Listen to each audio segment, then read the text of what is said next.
We'll be right with you. No, I'm ready. Okay.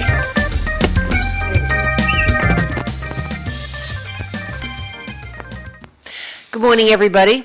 Another Thursday.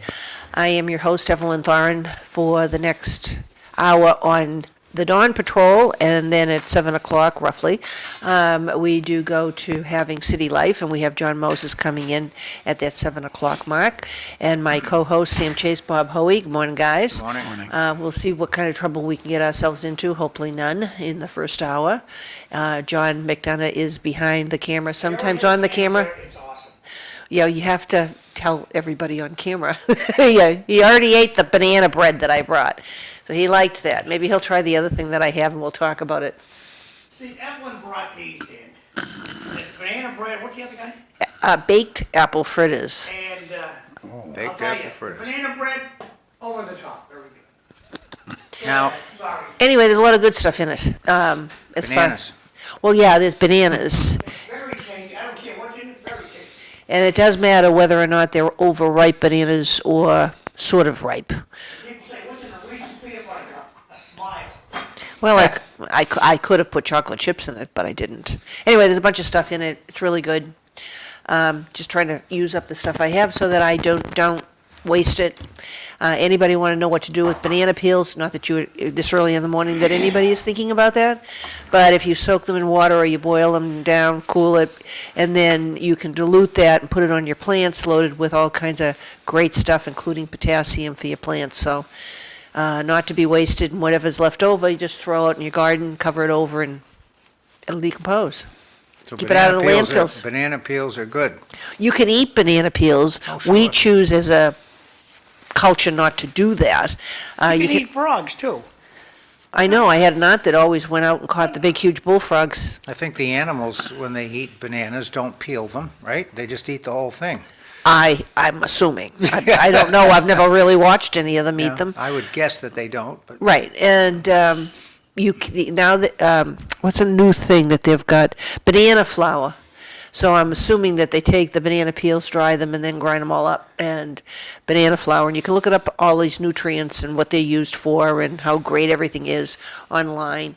It's all fascinating. That's if you're thoroughly awake at 6:05 a.m. on Thursday morning. If anybody had any question April about 3rd. cooking, let me know.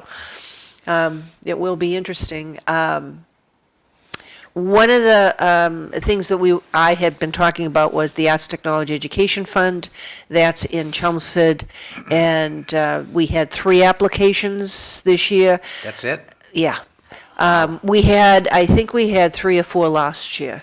Because the money has been available and how Jay distributes the money in the school system. There isn't a need. There isn't a need. Most of the stuff may be a want. And these are very, I would call them light applications. Well, I can remember when you first started, I mean, you had, 10, 15. Yeah, one year we had 17. Yeah. That makes life difficult. The fewer there are, it becomes a lot easier process. That's why it's a very easy committee to be on, and it's fairly straightforward. In the most meetings we Especially use, especially if Evelyn does all the work. It's an easy committee to be on. well, we'll see how that That's goes. what my wife says. This is an easy committee. Evelyn does all the work. I don't mind delegating. I mean, we have had, in the past, when we had a lot of applications, everybody shared a lot of the work. And we started the committee in 1996. So George Ripson Yep.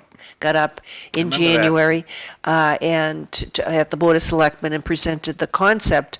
Tony Volpe initiated it and worked with Mary Franz, who were on the school committee, to create the bylaw. So I always like to give the credit of the real founder of it, even though that person may not realize that, because I'm certainly sure they're not listening to my program.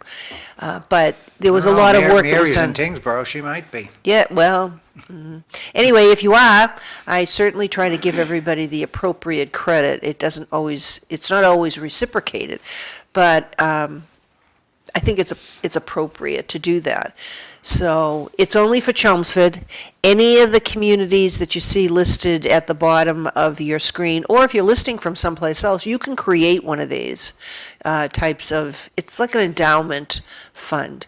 You can take a look at it online. It's on the Chelmsford website. There's some information that's on the school website also.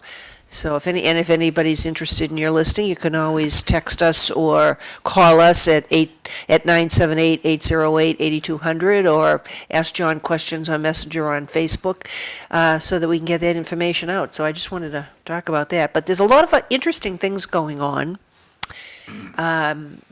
I didn't really forward too many articles because lately there's so much stuff going on. We don't seem to have articles out there. Elon Musk will be departing the DC area at some point sooner than later. I don't know if that's a good thing or a bad thing. My impression is that he really didn't fire anybody. That was up to department heads or the President of the United States on what to do with that. You bring all of that information in. The sheer fact that we know more than we really need to know and being transparent, I think seems to have caused difficulties with regard to their process. So I'll throw that out for discussion, and also any of the illegal activities on vandalizing Tesla cars or anything along those lines. I don't know if you guys want to talk about some of that. We were briefly talking about that prior to the show, so I'll throw that out there. You got something? Say something, Bob? Well, I was off last week and I missed you two guys, but tariffs are on my mind. I really don't understand them that much, except it seems like just another tax to me. But Sam, you know quite a bit about tariffs. What do you think's going to happen? What's your prediction? You think it's going to go through the roof, prices on everything? Well, first, we have to understand what tariffs are, okay? And I find it amusing, what you're getting on the news is half information, and a lot of it's just outright not true. Explain to me why it's bad for the United States to institute a tariff on its imports, but it's okay for other countries to have high tariffs. That's the starting point, okay? So when you hear the news, oh, this is bad, it's going to disrupt the economy. The starting point should be to ask yourself, why do foreign countries put tariffs on imports? Why do they do that, okay? And the answer is they do it to protect their local industry, okay? So if you're Japan and your biggest industry is making automobiles, you put very high tariffs, and Bob is right. Basically, a tariff is a tax on the value of a product going into your country. So if you bring an automobile into the United States and the sales price is $30,000 and there's a 10% tariff, it means that you put 10% on the $30,000 and now you have to pay $3,000 to the U.S. government, okay? That's how a tariff works, all right? So Japan puts a very high tariff on foreign automobiles going into Japan. Why? Because they want Japanese people in Japan buying Japanese cars. They don't want them buying American cars or European cars. That's why countries institute tariffs. So what's happened since the end of World War II, the United States has taken the position that we need to help foreign countries develop their economies, especially after World War II. Europe was in tough shape, Japan was in tough shape, and so on and so forth. So we've always had very low tariff structure on product coming into the United States to make it easier for foreign countries to develop their industry. We've created a market. So the market was the United States. So all these foreign countries have been able to sell their product in the United States with very low tariff, which means a low tax. We also, in the United States, we don't have what they call a value-added tax, which almost every other country has. So if I export my product to the UK, let's say I make computers, and I ship my computer to the UK, they put a 10% tariff on it, but they also put a 20% value-added tax on it. So now it's 30% higher to get the US good into England, okay? We don't have that in this country. So we have very low taxes, tariffs, and so forth for getting product into the country. So what Trump has said, he says, look, if you go back over the history here, you look at all these foreign countries, and they impose these tariffs and taxes on product that we ship to them, but we don't do the same thing for them. We make it easy for them to sell their goods in here. They make it hard for us to sell their goods over there. And what that's done over the years, it's made our companies, our large companies in the United States, relocate their manufacturing overseas because, number one, the cost of labor is a lot cheaper. Okay, so if you get a double whammy, you can put your manufacturing facility in a foreign country and ship stuff back to the United States. You're going to benefit from the low labor rates in the foreign country. Usually they also offer local tax incentives, so your taxes, your property taxes and so forth are going to be lower in the foreign country. And you get the benefit of shipping the stuff back into the United States, and the U.S. doesn't tariff your product. So it's a lot cheaper to manufacture overseas and ship the product here than it is to build your product in the United States. So, and that's what the tariffs have encouraged. The low tariff structure coming into the United States has encouraged that activity. So what Trump is saying is look, what we've done over the last 40 years, and he's correct, by the way, in his statement, he's saying we have encouraged our manufacturing base to move overseas, and that disadvantages us because it means a loss of jobs in the manufacturing sector. People are out of work, and taken to its worst extreme, it threatens our national security because if we can't make products that we need here in the United States, and we rely on foreign countries to make our products for us, if the foreign countries get mad at us, we're screwed because now we don't have the ability to produce what we need to produce, okay?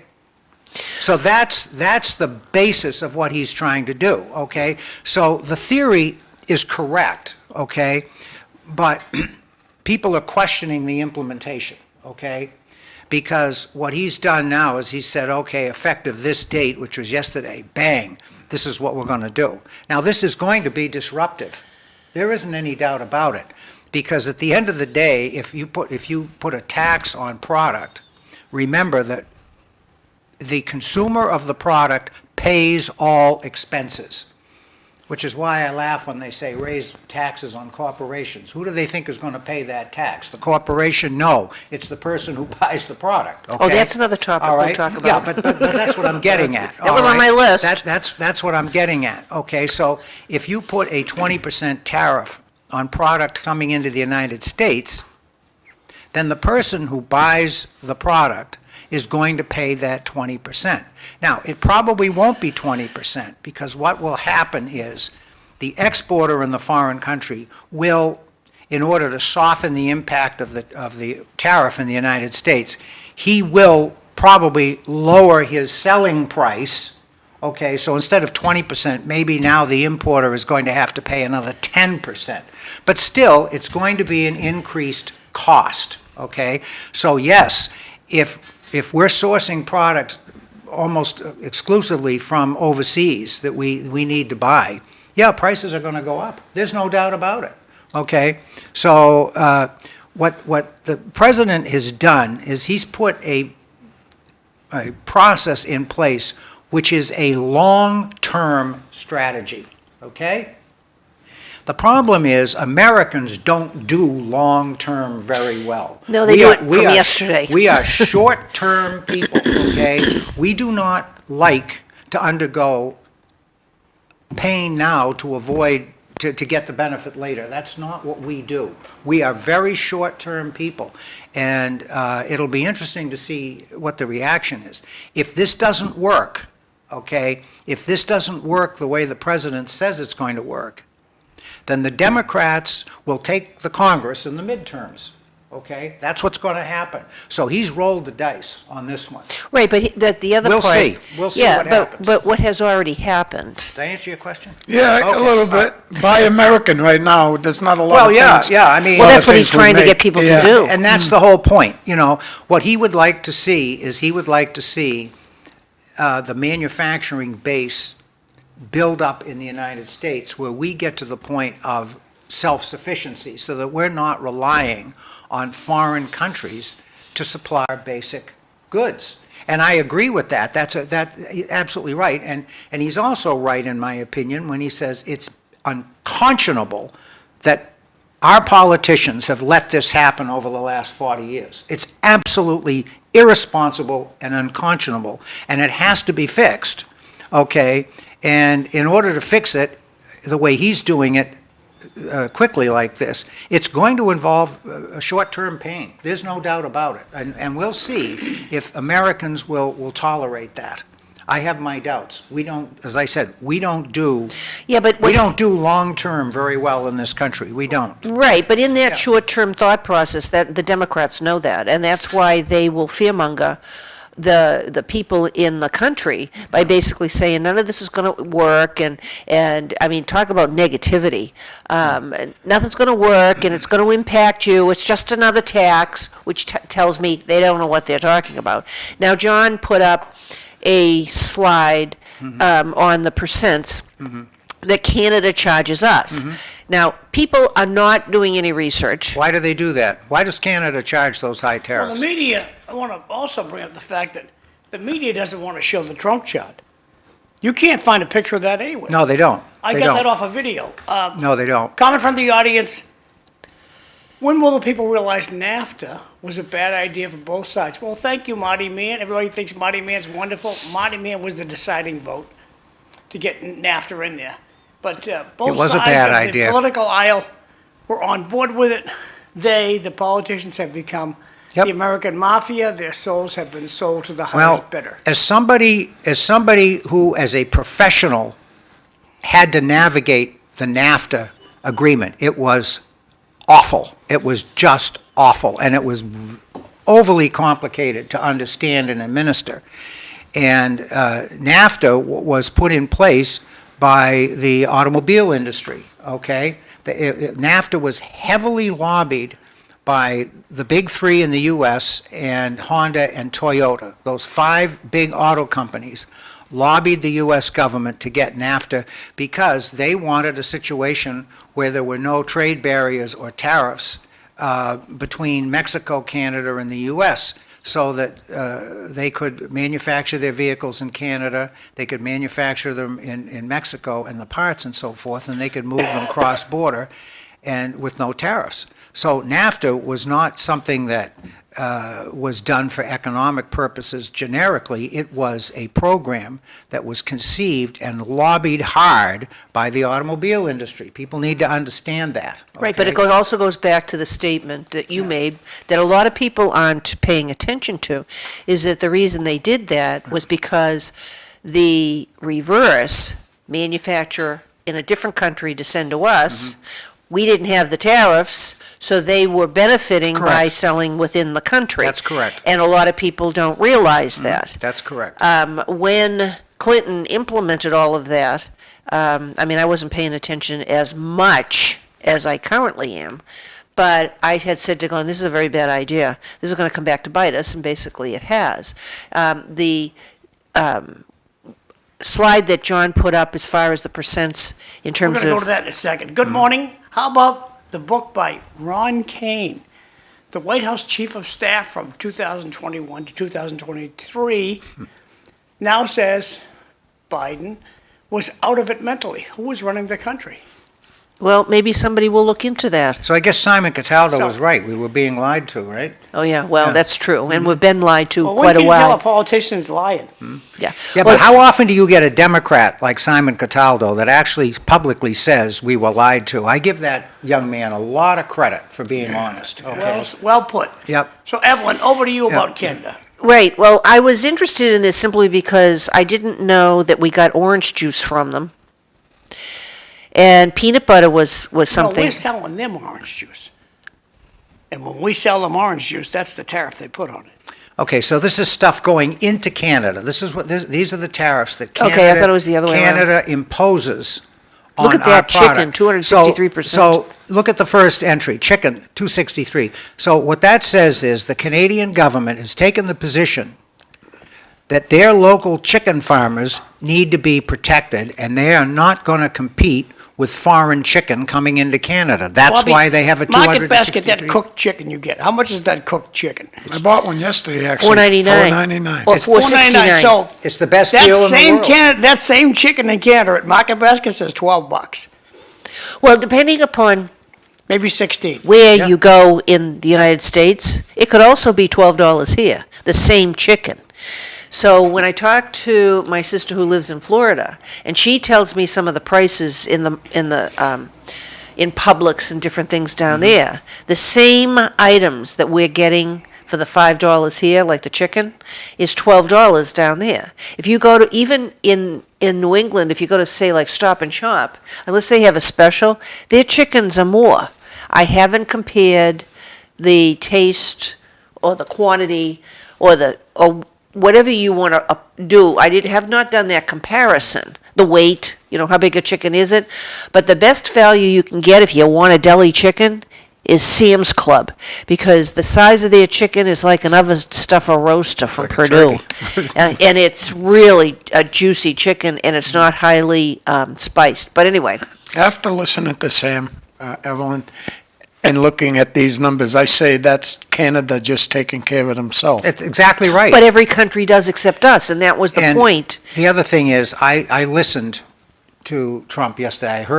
Never mind CNN, never mind Fox. I actually listened to the whole speech, which lasted almost an hour, because you know how he is. He goes on and on and on, And repeats brings himself. every other subject in there. I mean, that speech could have been 10 minutes. It's like a mind dump. He made it 45, but that's okay. This slide here, That's his chart. you can't find a picture of this anyplace. When I go to, You just found it. I took off a video. Oh, okay. I stopped the video, and I did a screenshot. Well, you won't find that on the news, is your It point. is on Facebook. Some people are posting it.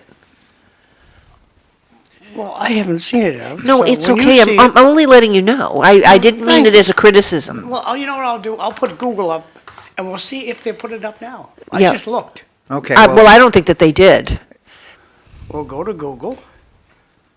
so what the media, And what do you want to call that? Tariffs? Trump's tariffs. Trump tariffs, okay? Trump tariffs, right. See if you get that. And we'll go to images. There you go. There it is.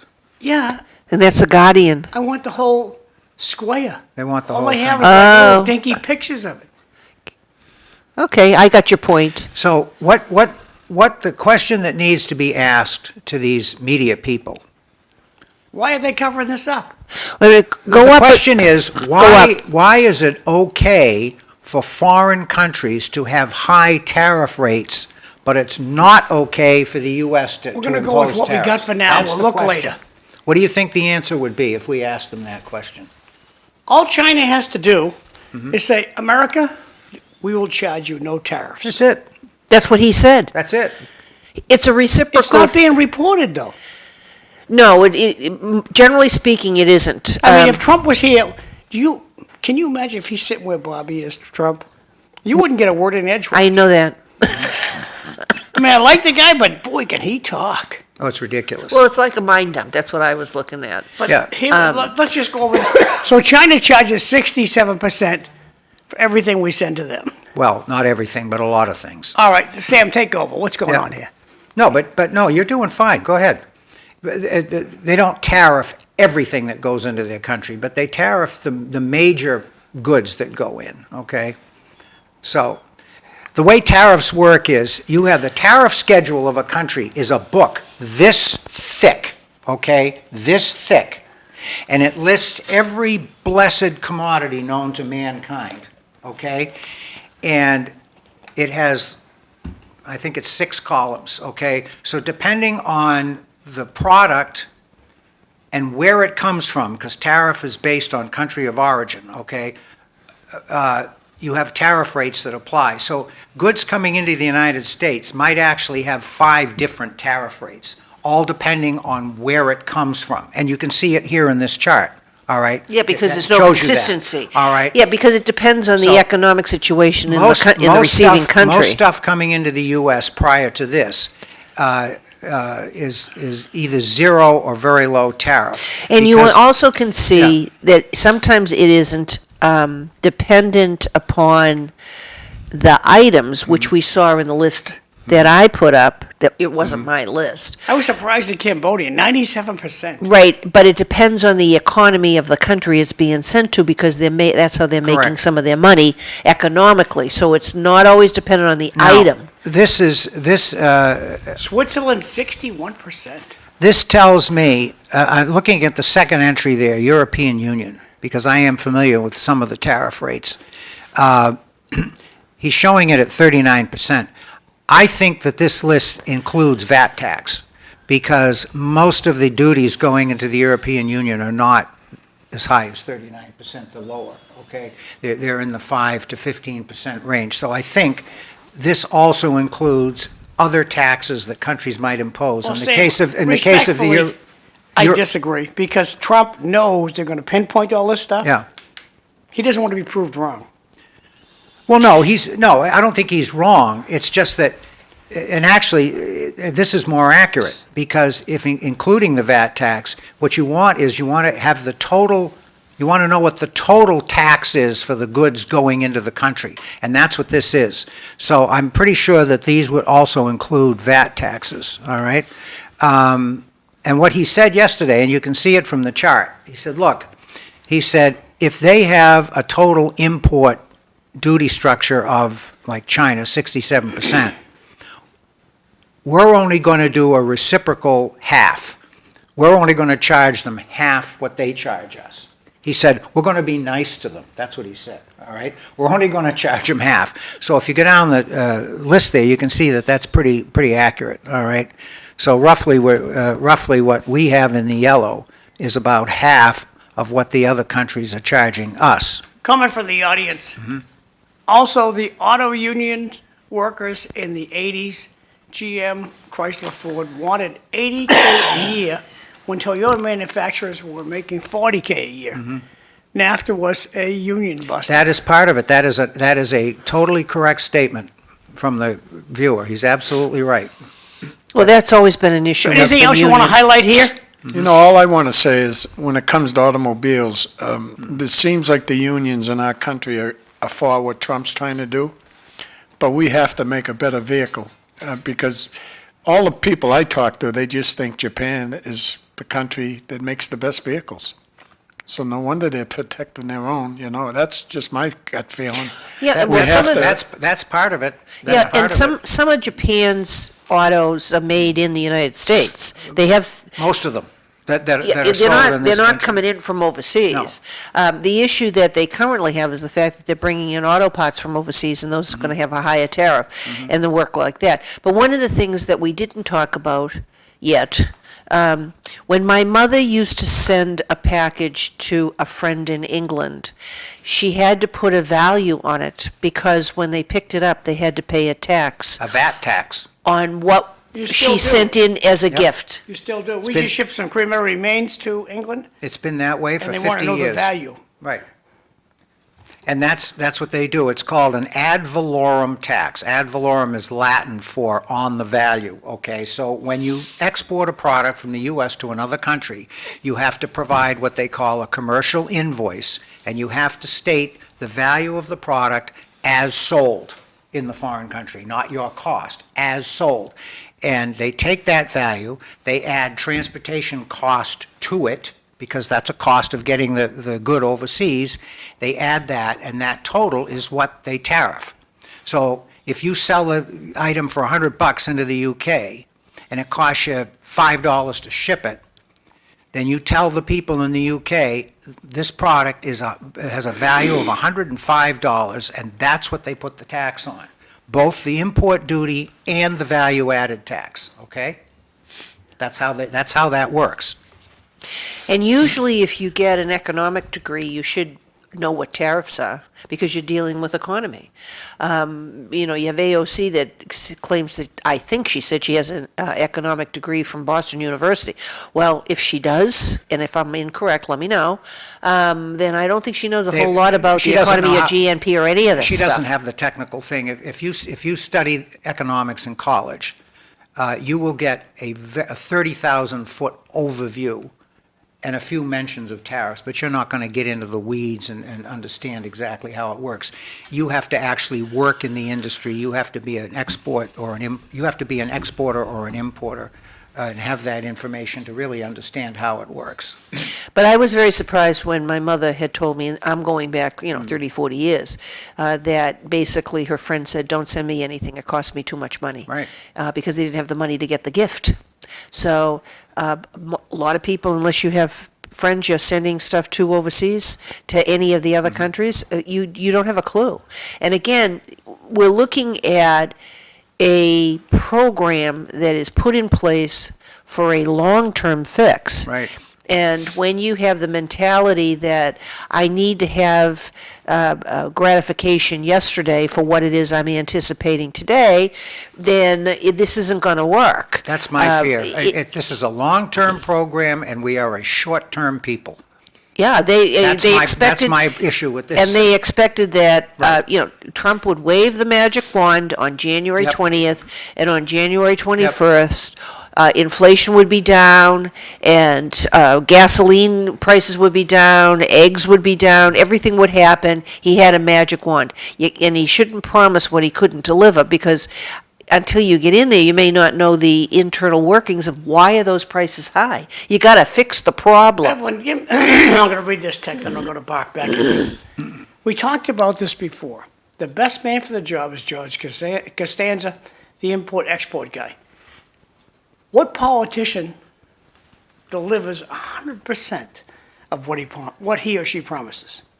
Usually they don't deliver anything. Correct. So when a politician speaks, the only time you know a politician is not lying is when they stop talking. Yeah, but what Trump's trying to do is what he said he was going to do. He's trying to do that. But you need time to be able to do that. And for the Democratic Party to do nothing but bitch and moan about it and complain about everything, it's like having one of those parents that no matter what you get for a grade, it's never high enough unless it's perfect. I had one of those. So you never feel as though you can achieve anything. And you feel very, well, first of all, it's stressful, but it's like, why even bother to try to do anything if all you're going to do is just complain to me? That's the point. Or criticize me for what it is I'm currently doing. That's the point. Why bother? And so, Well, Trump is different, okay? Try to ask Lori Trahan any of these questions. try to get her to show up. Let's not Try go to there. ask Ed Markey any of these questions. Does he live in the state? Does he really live But, I here? mean, well, you see, Ed, what did you do about the tariffs? Next question. Well, they don't want to be confronted. Ask Ed if he voted for NAFTA. I'll bet he did. Marty Meehan was the deal breaker. No, I know that. Yeah, I know and then that. how much did they get for being lobbied? It was a Marty's Clinton, probably making $400,000 a year. it was a Clinton. I think he's making more than Golden, but I'm It not was a sure. Clinton initiative, okay? The NAFTA agreement was done under a Democratic administration with help from a Republican Congress, so they're both guilty, all right? Which is Well, it usually the depends case. also on whether or not any of them did any research on it, or they Of were course told. they didn't. Or they were told what the research was. It was very interesting. They don't even read their own bills, Evelyn, you know that. There was, yes, we have to pass it before we can read it. Speaking of which, there was a clip. I forget which program it was on. of Nancy Pelosi, and they were asked about the next thing that Elon Musk was looking at is why do the members of Congress go in with nothing and come out millionaires? Now, interesting question. I'll throw that one They all out. have rich uncles. Yeah. No, they have stock options. Yeah, they have insider trading options that many people don't, and they try to make them illegal. So that's one of the perks that used to be there. Then there was, when you made the comment about the millionaires, billionaires, and all the other stuff, I did look up, because we talked about this briefly on prior programs, is the Democrats are always yelling about the fact that you've got cuts going to billionaires, and you've got all of this other crap so that you can keep your friends happy. And I looked up how many billionaires there were in the United States. I think there was like 950, 60, whatever. You can look it up on Google. It's out there. Then I looked up how much tax do they pay. Well, it depends on whether or not they're. Depends on the source of their income. That's correct. It also depends on what you define as wealth. But when you take a look at how many taxes they have, and you begin, and Sam, you're the best at trying to break this down. When you take a look at how much they actually are paying, they're paying more than their fair share, depending upon how you would like to define fair share. Yes, that's true. Most of them are. But here's the thing, and this is very simple. I think anybody can understand this. About 15 years ago, the IRS did a study, and you should, people who want to understand this subject can go to the IRS website, because they have all this information, breakdown, who pays how much taxes and so forth. Okay, so it's not a matter of debate. The IRS actually keeps records, okay, and they can tell you what these breakdowns are. But they did a study about 15 years ago. Unless they fired that guy. And, they might have fired him, so maybe, maybe the data it won't be kept current. But about 15 years ago, they did a study, because, everyone was saying, well, rich people need to pay more taxes. So the IRS said, okay, let's take a look at what's going on with the Internal Revenue. And their study said, if you confiscate, not just tax higher, if you confiscate the entire income of everybody who makes over $250,000 a year, just take it away from them, okay? I make $300,000, so my tax is $300,000, okay? Just confiscate the income of everybody who makes over $250,000 a year. You could run the federal government for 9 days, okay? So the answer is, the bulk of the tax revenue comes not from the top wage earners, it comes from the middle, okay?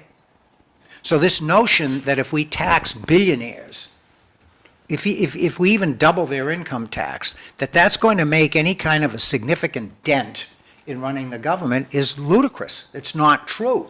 Again, 15 years ago, take away all the income, not just tax it more, take all the income away from everybody making more than $250,000 a year, and you run the government for 9 days. That's it. Right, but that's what Okay. shows you that it isn't that we have a revenue issue, we have a spending issue. Thank you. Yes, we spend And too much money. That's Yes. why Elon Musk was put in place to do an evaluation to actually see where there's fraud and waste.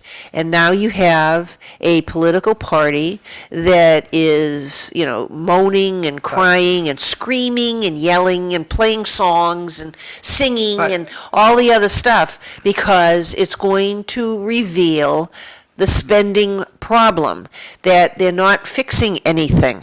They're just keep spending, and they are continuing to put in their line items things that don't belong there, or that have already been And- paid, or programs that have gone away, but now we're going to And I kind of don't- figure out how to get money somewhere else. I don't disagree with any of that, Evelyn. What I'm upset about is, no matter how well you execute your program, the other side is going to demagogue it and complain about it, but why give them ammunition? Okay? They started, and within 2 weeks, they're taking signs off of the USAID building. I mean, that to me is irresponsible. Okay, you want to go in and you want to do an analysis of if an agency is spending too much money, or keep your mouth shut, go in, do the analysis, and when you are done, turn the information over to the department heads, and then make it public.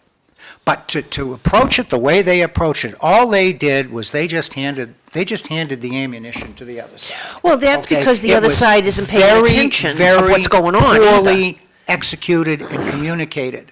They're okay? only, the other side, we'll put the other side in quotes, of course, we know who they are, but they're looking for anything that they can skew But why do to you their help them? advantage. But why do you help them? But, well, first of all. They helped them. The way I okay? look at why they're doing what they're doing, if we want to ask that question first, they're doing it because they don't have a lot of time. They're doing as much as they can, as fast as they can, without thinking about, well, you understand, I'm a process person. I'm looking at the procedure. The logical thing to do is the following. You want communication. Do you want to over-communicate? How transparent do you really want to be? But that's what they're trying to do, is to be as transparent as possible and try to basically, take the sledgehammer and let's do that. Because if they take the name off the building, they can put it up for sale. And now they can get rid of that and that can go into the coffers. Both sides are not in it for the people. That's why they call the Washington swamp. You will never get accountability Yep. in government. Well, Moving my, right along, you guys are on fire today, but the banana bread is I still agree. better. That's from Bart. You know, The last most, one, if ladder one comes by, is there enough banana bread? No, but if you told me that you were going to come by, then I'd make more and I could hand out all those little loaves to everybody and they all could have it with their coffee. But I didn't know that Ladder One would like to have banana bread. I'm only one individual, but we just did our taxes, my wife and I, and it's not good. It's all. it's never good, Bob. It's not good, but I'm just waiting for, no tax on tips, no tax on overtime. Social I'm Security. hearing. Yeah, that's Yeah, but next I'm year. hearing on overtime. Yeah. That's incredible. If those things come true, There's gonna. So when we're looking at the fact that everybody wants a short-term fix, when is this happening? When does that happen? Well, first of all, you got to pay for it. So if you can show where the fraud is, if you can show where you can get rid of money in a budget, and of course, everybody sitting here has already been involved in $1 million plus budgets, millions of dollars in budgets that we've reviewed, and we know how all of the numbers work. Many people out there have no clue. It does take a little bit of time to figure out how to do that because you've got to pay for it. We're not, even though maybe prior administrations are printing money, maybe this one doesn't want to print money. They want to take the money we already have and redistribute it or relocate it to programs and people and different things out there, projects that actually can come to fruition and be useful to people. The other thing that people aren't used to, and I don't know that they're going to ever get used to it, Sam, and that is all of the government giveaways that's out there, that if you are dependent upon the government, then they have your vote because When you're are we getting going to money Fort in your Knox? Well, they pocket. own your life. When are we going to Fort Knox? Oh, I don't know, but I'm They interested. haven't done that yet? I No. haven't seen anything. Have you? No. He bragged he's gonna go. Yeah, but I haven't seen them. And he's given them too much notice. Either that or they went and they found the gold was there, so that it's not newsworthy. Well, I think that anything is newsworthy I because... got news for you. The gold is there, folks. Or Right. at least it was in 1971 when I went to Fort Yeah, but Knox. they can disappear overnight. But the, Was it, were we based on gold then? Oh, yeah, yeah.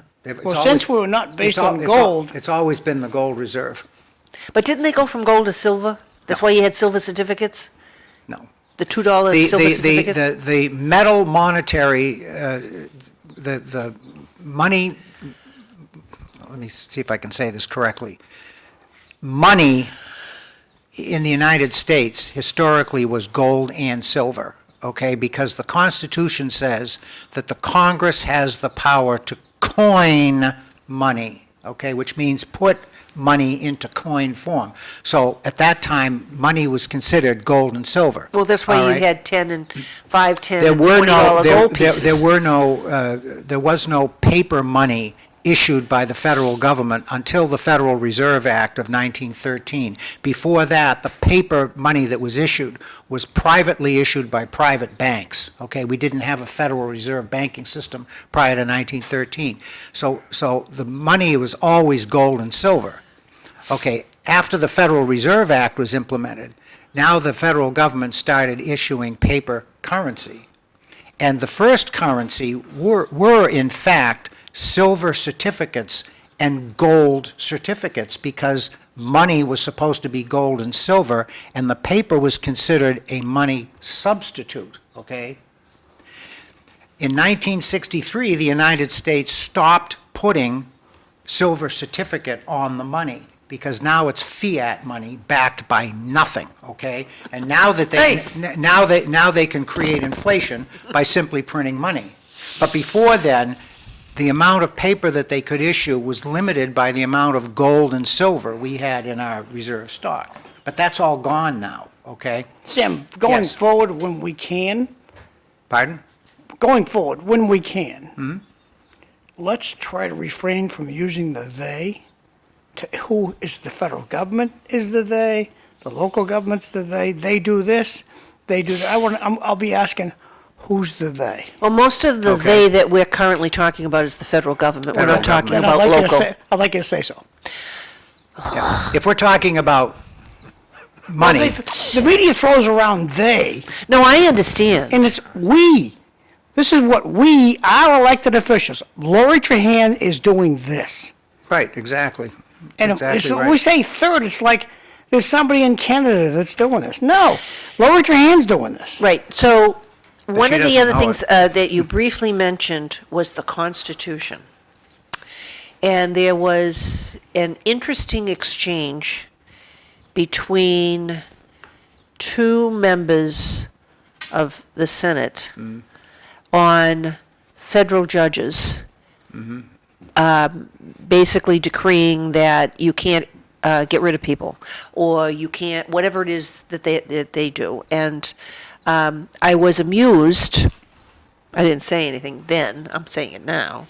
I was amused when you had one congresswoman say to the other congressman about the Constitution, since the man is a constitutional lawyer and knows more than the woman Had does. she read the Constitution? I didn't ask that question, and neither did he. But I was thoroughly amused when she said something about that Trump is violating the Constitution. What law school did she go to? Well, I don't know. I'd have to Okay. look that up. But I know what he is, and he's a constitutional lawyer, and he has been excellent as we've gone through it, from Texas. I don't know if you saw the same thing that was back and forth, but You're talking that about was Cruz? Yeah, that, and. Not only that, Cruz, even, Cruz is, my understanding is, in talking to my Washington friends, he's not a very likable guy. People don't like him. Well, no, he's a little arrogant. Oh, yeah, he's very arrogant. His delivery- However, poor delivery. However, he is a very, very smart guy. Yeah, he just doesn't know how to and communicate And it. he's a very capable attorney. This is what people tell me who know Bedside him. manner is bad. Oh, terrible, terrible. You can have brilliant people, but people don't like him. no And personality. They tell me the same thing about Rubio. I've been told by people who know Rubio that he's the same way. He's just not a very likable person, which is unfortunate. But if you get things done, who cares? What happened to Stormy? Who? Poor Stormy. We never hear from Stormy anymore. What happened to Stormy? Storm? Stormy Daniels. Oh, the woman. Well, part of the Oh, reason yeah. you don't hear about that is there's so much other news that's out there that they can't keep up with Well, she what's can't, going on. She can't hurt Trump anymore. He's in office, Yeah, right? that's why you don't So they're hear not- about it. They're not going to talk How about about her. English is the official language? We hear anything about that? Just No. happened. That was it. Yeah, he declared it, but that doesn't mean that they're going to adhere to it. Just like Who's the they? the Democrats or If other you- people if- that don't agree if you with read it. If you read the executive order on that, it's very vague.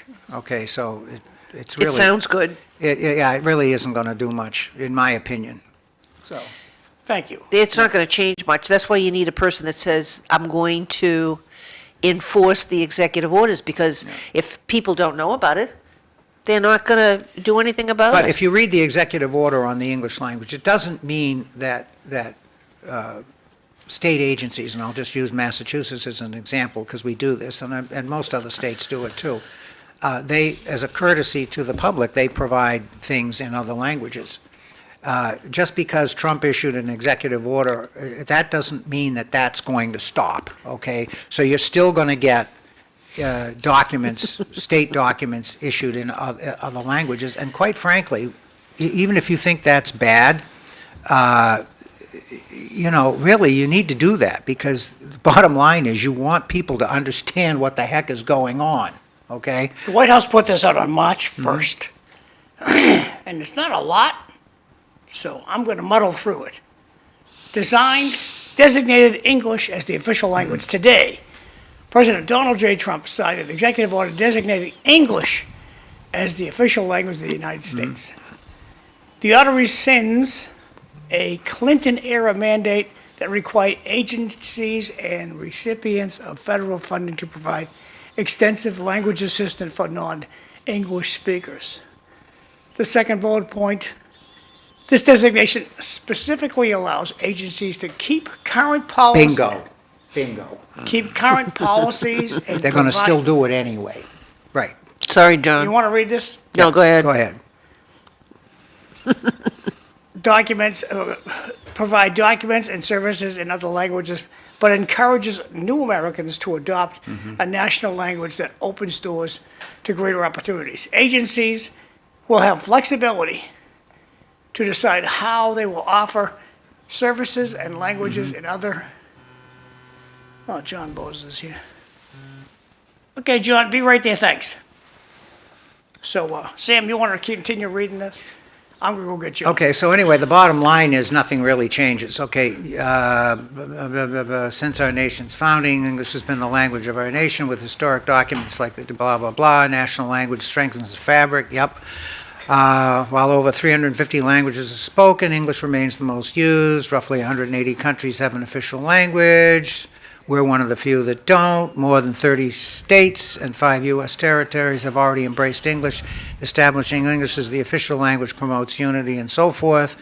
This order celebrates multilingual Americans who have earned. So the bottom line is, we've made a declaration that says English is official, but we haven't done anything to say you can't continue to use other languages or you can't continue to provide services in other languages. So really, we haven't done anything.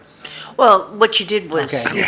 you made a token effect And- that, and- and- English is our official language. And this is a great example, because again, as you know, I read all the executive orders. And if you listen to the news media, oh my God, he just issued an executive order that says this, that, and the other, we're all going to die, right?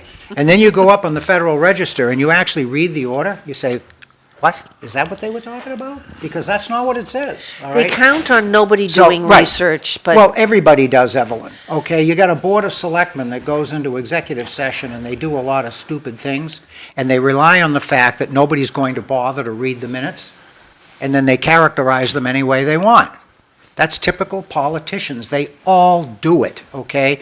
Because 1 out of 10,000 people is ever going to read those minutes, right? So they get away with it. Well, they do the same thing at the federal level. Why not, okay? I mean, they all do it. They all do it. They being all politicians, They John, if being we'd like all to define. politicians, okay? If we're going to define They all it. do it. So okay? as we go through this, we'll define What's they. what's media's excuse? What? What's television media's excuse? Well, they're just Print media's excuse. they're just lazy. They're just lazy. You know, in the old days, 50 years ago, reporters actually worked and they did research and they did digging. Now all they do is cut and paste. That's all they do. Well, lazy. they're reading off a monitor. And They're by the lazy. way, anybody listening, Right. this is a, well, right now we're live. If wanna bring see us John in the up? future, in a second. If you see us in the future, then that means it's recorded. But we don't edit this program. It is not scripted. I'm not reading off a monitor out there that somebody is typing stuff in that they want the general public to know, so that Can't somebody type else that- is to. They can't type that fast. No, they can't type as fast as I'm speaking, but, well, maybe somebody could. My mother can do something like that, maybe not at 100, almost 104, but she used to be able to type super fast. But this is the way, and our opinions are our own, or we're reflecting somebody else's opinion, but it's not the opinion of any of the telemedias that you see on the bottom, or whatever's going on, or whoever is televising us. And we always want to put that disclaimer out there, just simply on the basis that you have too many sensitive people with regard to what other people are saying. No, it Okay. drove me crazy about executive session. That's why I called it secret squirrel meetings. I love that. Well, yeah, is when people would redact something that they said they didn't say, and you know they said it. So they're in the meeting saying one thing, then they come in the next day and get that redacted out of the minutes. And, well, people, they It do drove me nuts. They also do it with regular session minutes. They want to rewrite the minutes to reflect what they wish they had said, okay? And when I was chairman of Select Board, we had a member that tried to do that, and I wouldn't let him do it, because minutes are a record of what was actually said. Sam, it's 2025. Why don't we just record the meeting? We should.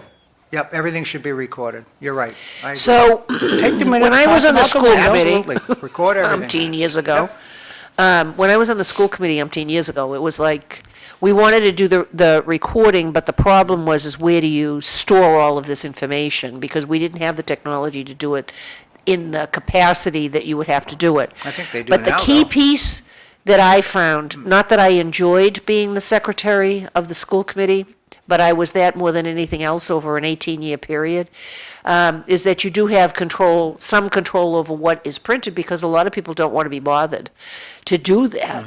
And early on, there was one meeting, and the minutes ended up being 3 or 4 pages long, and the chair said, "Why is it so long?" I said, well, basically for posterity's sake, since we probably never will have one of these joint meetings again, and we want to know what everybody talked about. So there was no objection to that, because there was no objection to the content.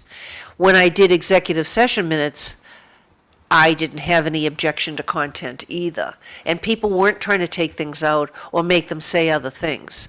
So the years that I was on with all of those people that were there, over that 18-year time frame, there wasn't what you said. Maybe it's different on the select board. Well, I think it's individual people do it. I mean, Right, but I'm we just have saying, one all member. those people Right. that They I never knew, did that? no, they Good. didn't. Good. I'm glad So to hear I that. just wanted to make sure Yep. that it isn't necessarily, as I say, the rule of the land, it's an individual thing, and maybe it happens more in Lowell. Well, they do What it. Lowell Yeah. did on the school committee, when I was there, we had a person, an attorney, Jim Hall, did all our minutes, but people on the school committee wanted him out of there, and they put their friend in there to do the minutes. Uh-oh. What That's happened to the happened. minutes? Did they? It just changed, everything changed. Well, at the federal level, if you read the congressional record, which records everything that happens in the sessions of the Congress, very often you'll see the comment, and this particular congressman reserved the right to revise and extend his remarks. Well, why? Because now he's outside the meeting, He said X, Y, and Z in the meeting, and now when he gets into the record, he wants to add a bunch of stuff to that. No, because that's not what was said in the meeting. And they've done that forever. Okay, so. We'll go on a break, Sam. Yep, We'll be Yeah. back. we'll be right back, guys. All right, I'm going to get some more coffee. I don't-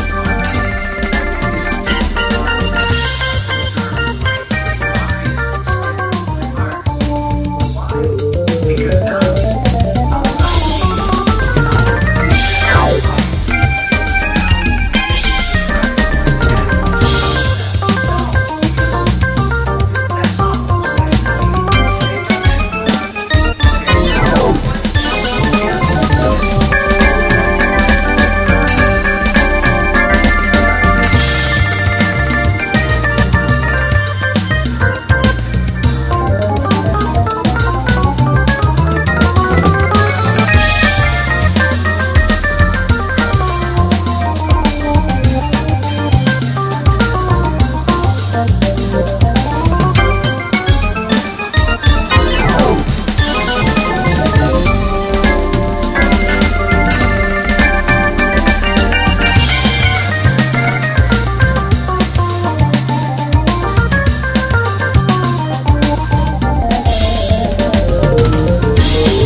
Welcome back to City Life. We're here for the next approximate 56 minutes and a few seconds.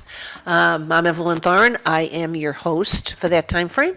I have Sam Chase and Bob Hoey as my co-host. Thanks, guys. And our guest this morning, John Moses, who just got recently re-elected to the Chelmsford School Committee. Congratulations. 10th term. Thank you. Yeah, yeah. Seems like it, though, doesn't it? Yeah. When do I get to not be a blow-in? Is there a chance that? Never. Never? Okay. I've been here 48 years and I'm still a All right. blow-in. All right. Yeah. I understand. I think you have to have Chelmsford, or whatever your hometown is, as your town you were have to be born in it, right. or Yeah. your parents were residents of that town and you were born after they became residents. And then that's the definition of the townie. Okay. So my son is a townie. My son is There you born go. Born in Chelmsford. And I only have Yeah. one townie There out you of the three, which we don't need to talk about. John, on the Chelmsford Town website, John McDonough, Oh, on the Chelmsford Town website, sorry about that, is the, I would assume they're still unofficial, election results. You can look that up and we can go through that. I got it on my phone. Yes, but I want it on the screen so people can see what it is. So Chelmsford had their election on Tuesday. We always have it on the first Tuesday in April. It happened to be April Fool's Day. And then I think it was 1997 when we had like the 25 Yes. inches of snow. Yes. They postponed the election. Yes, to the next week or the week after, and let everybody know. But people were actually trying to go vote. So when that snow fell, and Glenn and I got up super early because we were supposed to go hold signs at Byham before we did all this reorg of having the locations change for elections. I looked out and I said to Glenn, "So, are we going to go shovel now?" Well, I have a question. And for he John. says, "Absolutely, we've got to get it clear for everybody." Oh, there you go. And then everything got canceled. And Bill Dalton was on the ballot that year. So, John, what does the W stand for in your name? John W. Moses. in this case, winner, but typically it's William. William. Okay, I got it. All right. Yeah, I'm a William. I'm named after That's good. I like that. my grandfather. I'm named after my grandfather. He's John William Moses. John William Moses. Yeah, he was a Korean War veteran. Lived in Dracut most of his life, actually. He was a Dracut resident. There you go. Yep. Go additional information, the little thing on the left, the tab, Yeah, right there. that's it. Hit that. Oh, what the hell's with these people? There you go. Press this. I know. Press You this. got it. You got it. You got it. It's like when they Tap say- it. Can you blow that up a bit? Yeah, I can. But I mean, For it's- those of us with it's bad what eyes. you page We're all for on fun. coffee steroids this I know, morning. right? You weren't listening the first hour. I was like, okay. All right. We do. Here we go. Mr. Cunningham, Big enough? there you go. Thank you. All right. Bigger or are you good? Oh, no, we can read this. I'm hoping people can also read it. We just wanted to basically, share with whoever happens to be listening this morning and whoever's going to see us later, another day in Chelmsford. In case you weren't aware, we did have an election Tuesday, and we had a little over 16% turnout. Yeah. I did send that information also to John to put up, and it told, because he always asks how many people are registered voters in Chelmsford. There's like No, it's 23,000. a little over 27,000. Oh, it's 27? Yeah. Okay. And a little over 16, I think it was 16.4% actually voted, which was kind of nice to see that up there. Yeah. Because we were always wondering how many people vote. It's usually between 10 and 12%. Right, but because there was a question, which we'll get to. I think that's what pulled People came out for Yeah. that because they just want people to know. So that tells you how many voters Mm-hmm. at the top in Chelmsford, 27,128. Send me? Yep, 16.4% voted. So that was 4,448 people voted. It's still terrible, Yes, I agree. but it's better than normal. I would say that in an off presidential year, getting 16% is pretty good. Yeah. I mean, we usually get 13, 12. Right. In an off presidential But year. 16 still isn't good, Joe. It's not great. No, I didn't say it was good. It's not good for our town either. I No. think, I know there are a lot of, between Republican Democrats and all that. One of the things is how much representation Mass gets in the state at like the Mass Dems and like the state committees and stuff has a lot to do with turnout. So how many people you can turn out in an election gives you more seats. Well, John, would it Right. behoove the town just say, we'll give you $100 if you come and vote. Give you $100 off your taxes if you come and vote. Do you think that would That's a drive the bribe. public? It feels like a bribe. It is a bribe. You're paying people to Ev, vote. I'm just having a conversation, asking a question. Oh, no, I and know you that, can but- call it whatever, it's a tattoo.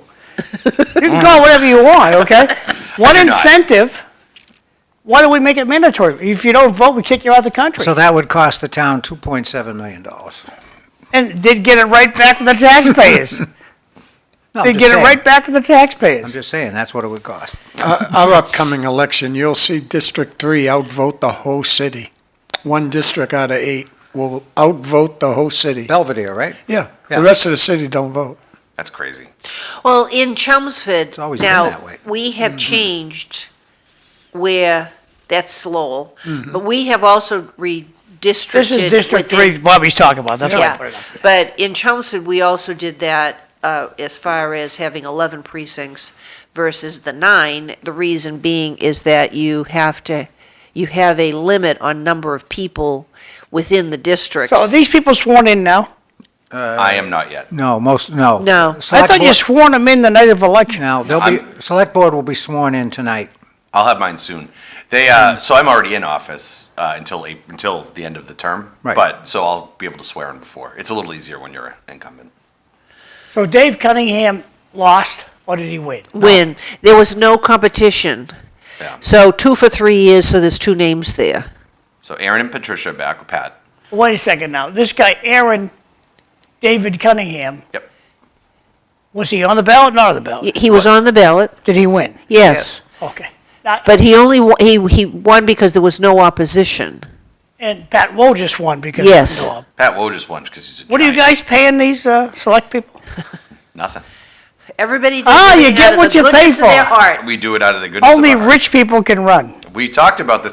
By the way, I want to let you know that conversation inspired later conversation on Sam Chase's show about the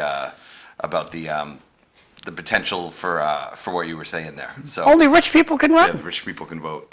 I asked the candidates on my show how they felt about getting paid Yeah. for their positions. Yeah. And so they Oh, I don't want any money. Keep that away from me. John, can you go back to that? Because Maria Santos was underneath Yeah. John here, and I wanted to see what topped she... your ticket. how she School did. committee, yep. Whoa. She did top my ticket. First of all, if did. anybody's going to top my ticket, Maria Santos deserves it because Yeah, she's she an did. incredible person. She got the most votes. However, I did take precinct 7. Thank you very much, which is my precinct and your precinct. Yes. So I'll take my one precinct and Maria can have the rest. How's that? You know what?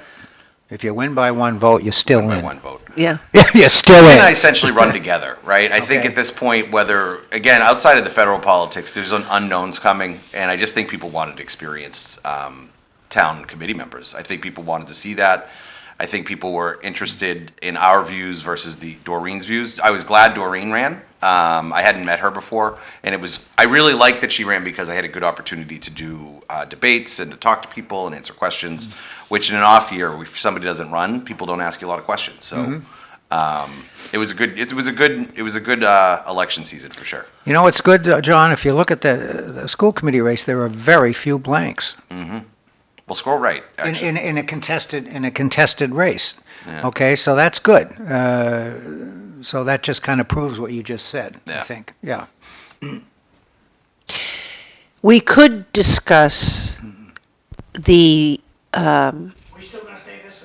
yeah, hold on, the qualifications You in had a race terms in the planning board, too. of people that run or they don't run, but in terms of school committee, because my thing pet peeve has always been that people want to be on a committee, but they don't know anything about it. Or they want to be on there because their politics are different than what it is that's the current administration, and they don't understand that in spite of what their politics might be, or their views, they can have all they want, but the superintendent is in charge of the schools, generally speaking, as far as the curriculum goes and, adjusting that budget and stuff. I mean, we have to vote on it, and you vote on every line item because of the way that the statutes work.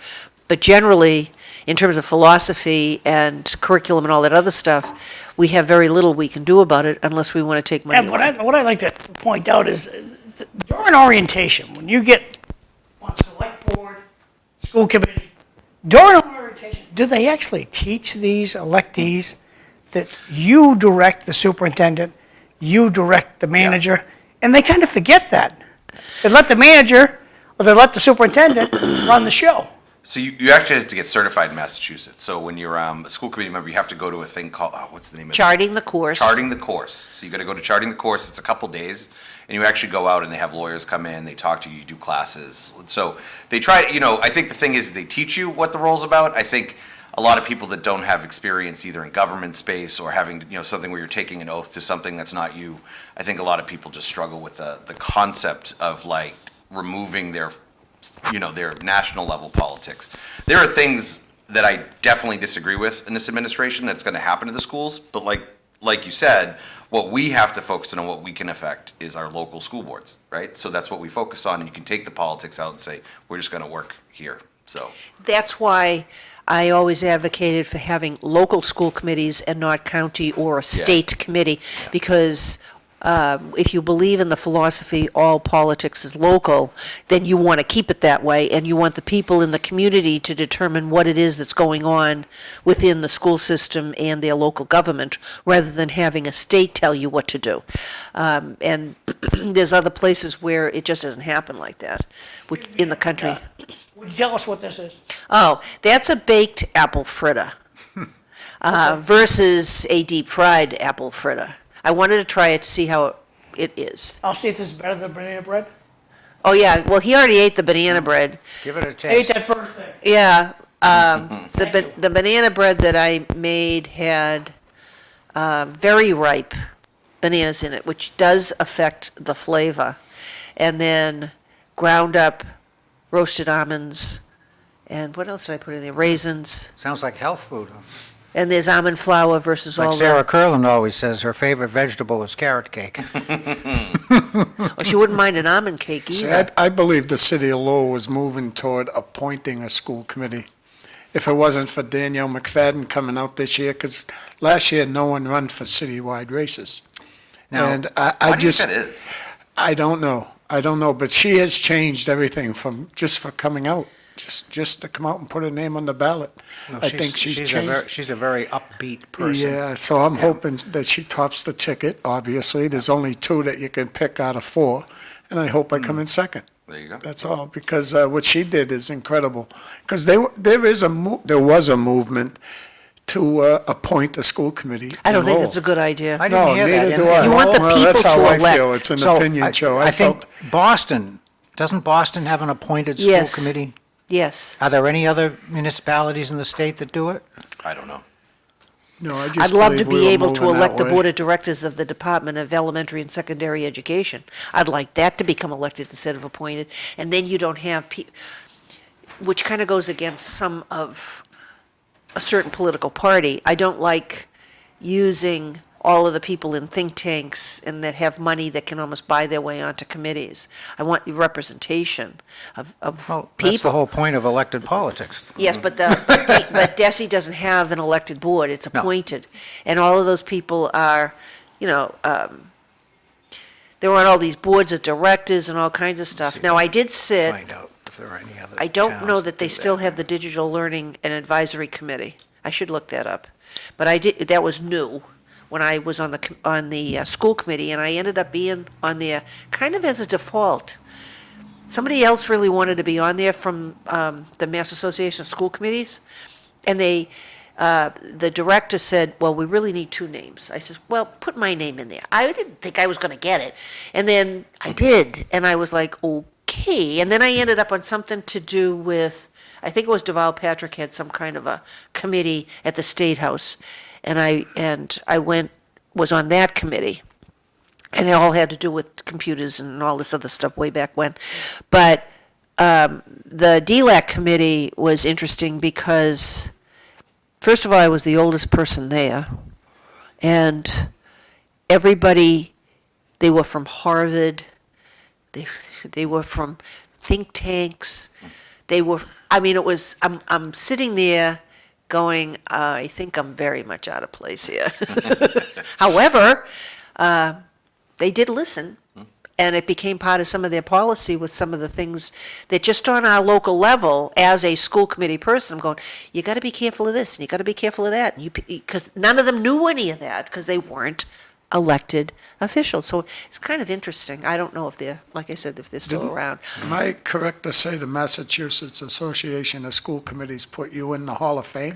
Well, it's not called the Hall of Fame. Well, that's It's what that's how I took It's it. called a lifetime member. Oh, okay. And they have different qualifications, and you should have also got, like I get, because if you're a lifetime member, you get all their publications. I'd love to be able to go to the conference one more time, but you should have also gotten the pamphlet for, Yeah, I get it every year. Yep. right, of what's going to be happening. And also, you have the applications for your lifetime achievement, the school committee, the state school committee. And those are awards that you give to people that have really worked, for the schools. I'd love to see Paul Cohen get like a Lifetime Achievement Award because he has been so supportive of education and working with everybody in the town.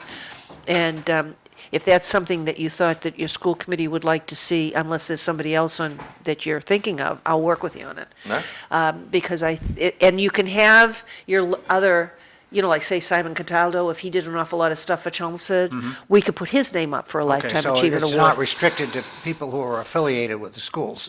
No. Okay. No, not lifetime achievement. All right. And I think that you guys did Al Thomas at one point, and I put him on the all-state school committee at one point when I was on the school committee. He's actually got his, the tennis courts are going to be named soon for him. Oh, are good. they? Oh, Yeah. interesting. Well, he does play tennis. Yeah, so for long, well, I think you guys know when I came onto this, well, for people at home, I came on when Al Thomas was on the school committee, and he's like a giant of a person. There was a point where Oh, things, absolutely. yeah, I didn't think I was going to stay on the school committee, and it was there was, a few years ago, there was some beef about the heat, and everybody was yelling at everybody, and I just came to vote for field trips, and things went crazy, and I was like, I don't know what I'm doing, and I remember there was a point where I was really kind of low and not confident about the fact that I was on a school committee, right? And it was Al Thomas that was like, it was like one sentence, he's like, you should not resign, you should stay. And I was like, okay. That sounds like Al. And then I was like, fine, I'll stay, Al, and now I've been here for this time. But the past few years, I knew how much he loved tennis, and so did all the other members, of course. And we really wanted to honor his work in the schools and then the school committee. We want to give him a lifetime achievement in the town of our own. So we're gonna, so he gets in, Long overdue. yeah, tennis court is going to be his thing. He's going to get the tennis plaza named after Good, him. So good. I'm really happy about that. Lowell can learn a lot from Chelmsford because of the way Paul Cohen and Jay Lang get along. Yeah. Because that's when I came back, I run back in the 90s, I won one seat, and then I wanted to jump right into the city council, and the last motion I had on the school committee was to give George Sapasaris a 3-year contract extension, and it passed. Yep. Then I run for city council, and I lost. I lost 3 times, and I came back to run for school committee again, and I won 3 more times, a total of 4 times. There should be no contracts that Well, exceed the that's- elected body. That's fine, but when you only do 7 years on a school committee and you work for 4 different mayors and 4 different superintendents, that should be saying something That's to a the problem. city. That's the Yeah, problem. yeah. One of the things that we brought, and Evelyn and everybody were part of this, was Jay Lang. Dr. Lang was the big pull for us that it really stabilizes. A lot of school committees, if you have a good superintendent and your school committee works to keep them, it can really change the town. I mean, look what it's done for Chelmsford. Our finances are in order. Absolutely. Yeah, we're applying for the things we need to apply. We're getting the talent we need to get, and we're running our budget efficiently. And we'll continue to do it. And again, I think that showed up in the vote results. I think, Doreen ran a fine campaign. I just think people want stability and leaders that are going to make sure their stuff runs, right? So I'm gonna leave your Don't microphones fix on it. or shut them off? What's that? But he's going to do announcements. Oh, got it. You can shut off it would be best. Your microphones are off. If you talk loud enough, they can still hear you. You want an announcement on City Life, just send me a text. That's my phone number. Call me, whatever. We'll make it happen. Coming up tonight, I'm going to ask John Moses to talk about this. So, John, what's going on with this? Yeah, Tonight we're having an EAT event. This is a veteran-hosted event for Afghan refugees that now live in Massachusetts. If you are interested in coming, it's from 1 to 6 in the town center. It is 2025, not 2024. I did make a typo on my invitation. But if you want to come, please scan an RSVP. It is RSVP only. And then we'll come in. There's going to be food. There's going to be dancing. We're going to have some people speaking about the community and what these new families have brought to our communities. And it'll be a good event. There'll be a lot of veterans there. It'll be a lot of fun. 1 to 6. 1 to 6, yep, at the Chelmsford Center for the Arts in beautiful downtown Chelmsford. One of the original colonial towns, unlike Lowell. Just saying. Ooh. Hey. Ooh. That's okay. Okay, no, just say Chelmsford sucks. You were a farm town once, sir. Okay, Danielle McFadden, she's having a campaign party this Thursday, April 3rd, 5 to 8 p.m. at the Mount Pleasant Golf Club, 141 Staple Street. Hope to see you out there. More coffee? Cisco Maldonado. He's a retired Lowell police officer running for city council in District 8. And he's having a party Friday, April 4th, 7 p.m. at the Mount Pleasant Golf Club, 141 Staple Street. You can scan the code right here with your phone. If you put your smartphone in camera mode, it'll bring you to a website, give you a lot more information about this. So I hope to see you at Cisco Maldonado's campaign fundraiser. Chelmsford Dog Park's having a cleanup April 5th. So come dressed to clean up the dog park. Love to have volunteers. This is going to be April 5th from 8 a.m. to noon. The rain date is the 6th. So 52 Richardson Road out in North Chelmsford. So consider scooting out there and helping out. Bring your own equipment. Okay, so City of Lowell, Tufts is looking for input on your computer on health in the greater Lowell area. So wherever you're watching this, if you want to contribute to this inquiry, take your smartphone out of your pocket, put it in the camera mode and zero in on this QR code. It'll bring you to a web page that will help contribute to this survey. If you want to volunteer, the St. Anne's Episcopal Church is hosting a spring volunteer fair. It's going to be Saturday, April 5th from 9 to noon time at St. Anne's Episcopal Church, 8 Kirk Street in downtown Lowell, Massachusetts. And be there or be square. Don Plummer, he's running for selectman out in Drake. And he's having a campaign fundraiser Sunday, April 6th, 2 to 4 p.m. The Tavern on the Line out in Delightful Drake, 1794 Bridge Street in Drake. And hope to see you out there. Don Plummer, good guy. Taste of the Town coming up in Tewksbury. You pay $30. It's going to be at the Hilton, which is the off of Andover Street, across from McDonough's. Is this hotel, the Hilton, and you go in there. All the restaurants around the area are going to have some food. If you need a taste, you go in there hungry. You walk out with a smile. It's a great event. I've been to this. Hope you can enjoy it. It's going to be on Tuesday, April 8th, next week, 5 to 8 p.m. Tewksbury Health Fair is coming up April 9th at the Tewksbury Senior Center. And if you want more information about this, contact Susan Timmons, and she'll be happy to enlighten you what this is going to be all about. Campaign kickoff party for Corey Belanger. Corey Belanger is going to have a party Thursday, April 10th, 5 to 8 p.m. at the Long Meadow Golf Club, 165 Havel Street. Corey was here yesterday, and looks like going to be a fun time. Suggested donations start at $20 and go up. But if you don't have the $20, Corey said he'd love to just see you and shake your hand. Not looking for money, but if you want to donate, of course, that would be good too. Sexto to Jesus.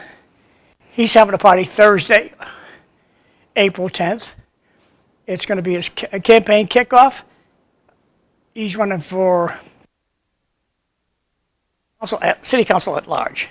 And so his party's going to be at Cato Asian Fusion in Lowell, 72 Merrimack Street. Sexto to Jesus, good guy. He's the branch manager at the Enterprise Bank at the end of the connector. Nice guy. Easter Bunny pictures. Dress up your dog at the Chesford Dog Park, Saturday, April 12th, 1 to 3 p.m., 52 Richardson Road, North Chelmsford. Hope to see a cute dog out there. Lowell High's having a job fair. Pretty cool thing. It's going to be Thursday, April 7th. Good for the kids, good for adults. If you're interested in changing your career, take your smartphone out, zero in on this guy right here, bring you to a website, tell you a lot more about this. And there's plenty of parking at the George Anthes garage, and they will validate. I'm going to look into this validate business. Interesting that they say validate your ticket, because who else is parking for free? Are the teachers parking for free?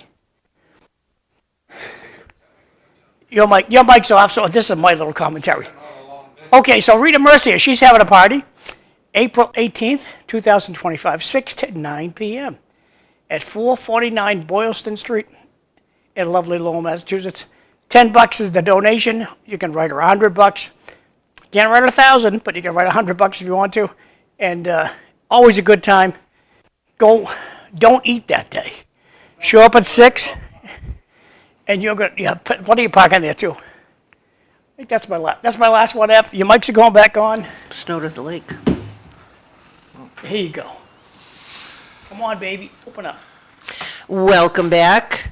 After all of that information, I hope everybody took notes. That was only 7 minutes. That wasn't bad. Not too bad. Sometimes it can be longer. Can I actually mention something too? Don Plummer in Drake, it's a great guy. His wife Renee is my CPA. She does all my accounting. So I know nice. the Plumbers. Yep, the Plumbers are good people.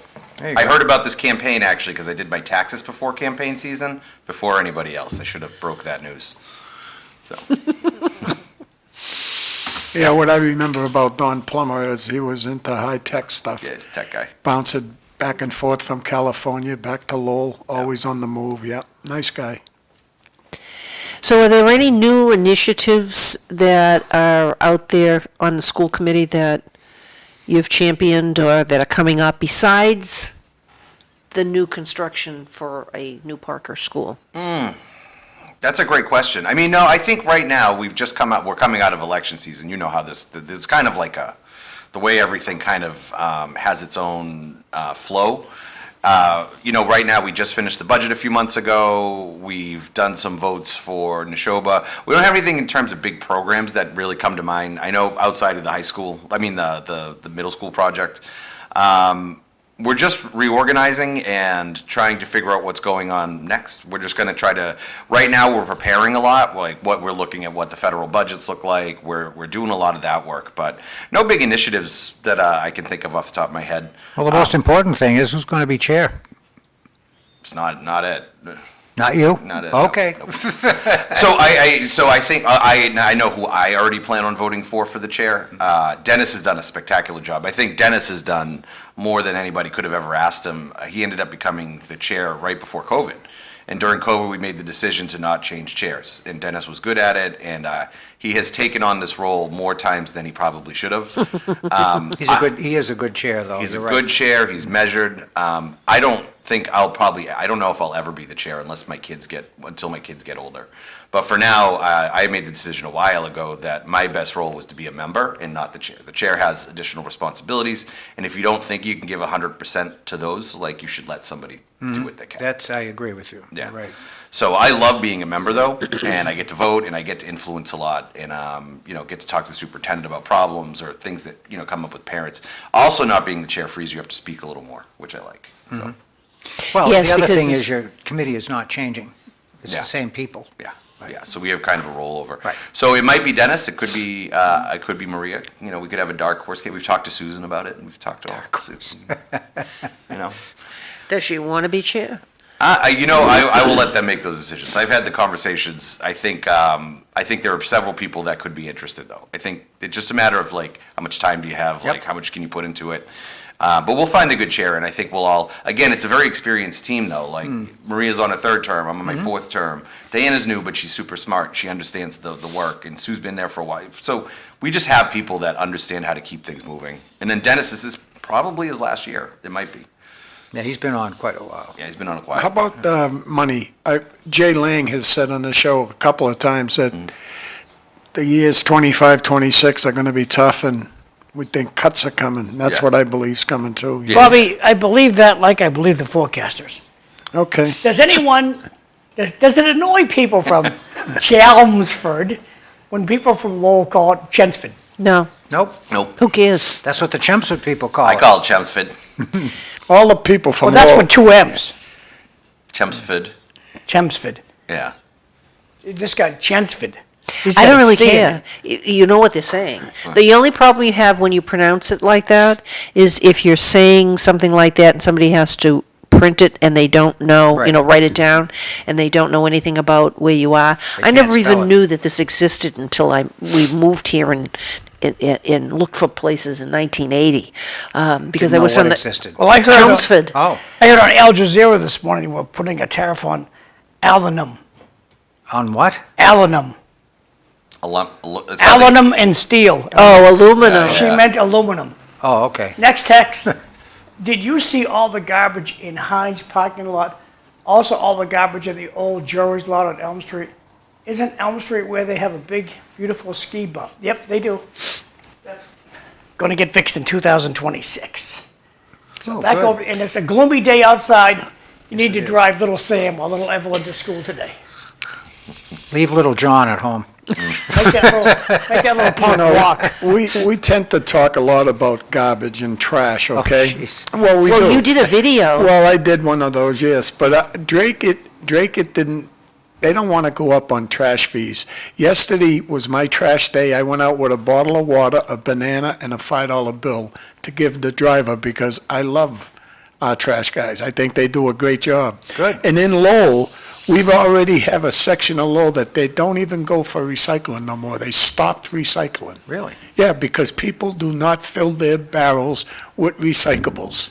So they stopped. The big section of Lowell does not even collect recyclables anymore. What do they put in there? More trash? Trash, almost all Did they trash. paint their cart red? That really screws things up. Yeah, well, it's, Go to Home Depot, get a can of nice red spray paint, and spray paint your rebin no, red. but you wonder why the price of trash doesn't go down when we don't recycle the way we should. And I'm not 100% yet, but I'm getting a lot better, making sure nothing but recyclables Well, go in the green bin. Recycles diminished because China stopped taking them.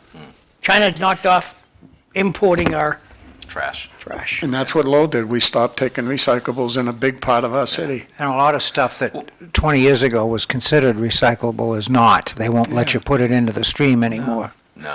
Well, it isn't So- just that. They're charging you for things that used to be able to go into the trash. So one of the things is textiles. That covers a lot of territory, but generally speaking, it's clothing. And there's a lot of articles out there. It would be interesting to do something with kids in the school system, a program, and there are a lot of programs that you could be PRing that I see come across my phone. I think last night or the night before, they had something on drugs, and a variety of things. But anyway, We promote the Wish Project. That's in Chelmsford. That's a great place. Yep. To Yep, bring your clothes. and they've also limited how much furniture they can get. And then you have household goods in Acton. They're only open like Saturdays from a small window, but it's all volunteers, and that's probably why. Call first before anybody takes anything there, because I did. They said, no, we don't take that. I was surprised. But that's okay. I understood why. But there is a place, it's simply recycling, I think, .com, and that's who the town uses. And I've got another 3 huge, the big trash bags full of stuff because I moved my mother from assisted living to long-term care, and there's all this stuff that she doesn't need, and neither do I.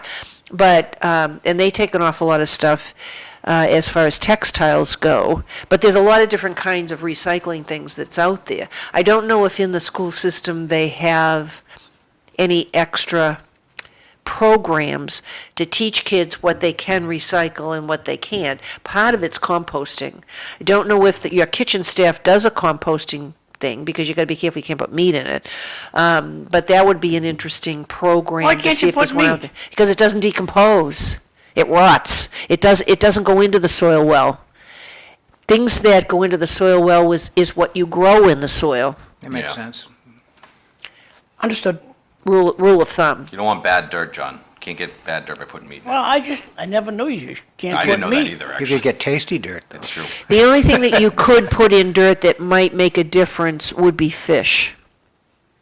Yeah, the Indians used to do that, right? Yeah. Yeah. Yeah, and they'd use seaweed. Because that puts iodine, that puts a number of other chemicals back into the soil. And we talked earlier about banana peels, to do that, and also to use that, if you put it in water and then you don't want to let it sit in, you don't want it to go moldy, but you can use that and water your houseplants with Yeah. it, among other things. I want to I'm try an to advocate experiment for with Epsom using a salts in my compactor. lawn. Mother's Day's coming. Father's Day's coming. Amen. Consider buying mommy or daddy a compactor. Super. Well, John, I You put learned, this thing, you put your trash in there, you press a button, and it crushes it to death. And you walk out once a week, once every other week, with 40 pounds of trash, and it fits right in your barrel. it's a great idea, but I learned very early in my marriage not to give appliances No. as gifts to my For wife. Father's Day? How about for Father's Day?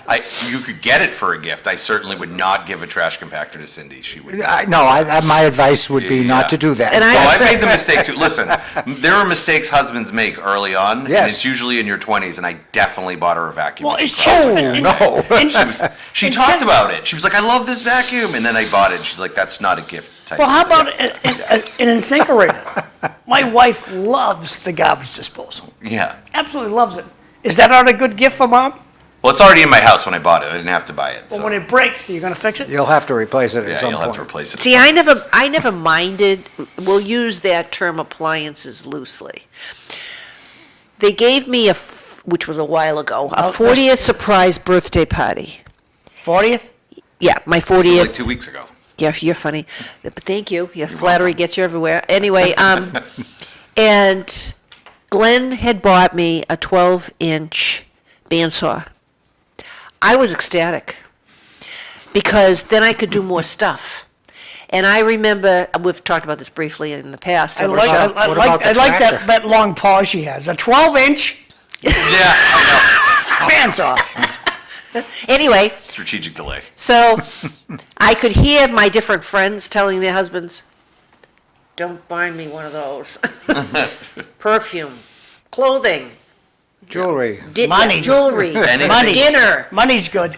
glass of wine, Don't buy me tools. No But I love bandsaws. tools and different things. And one of the things Glenn had given me was one of those Proctor Siler mixers or KitchenAid mixer, stand-up mixer. And I don't know why he bought it for me one Christmas. And I just about cried. I said, I've always wanted one of these since I was little. Well, why didn't you tell me sooner? We would have bought it. It's kind of like, getting the oven instead of the Easy Yeah. Bake ovens. Toys my parents never bought me because they couldn't afford any of this stuff.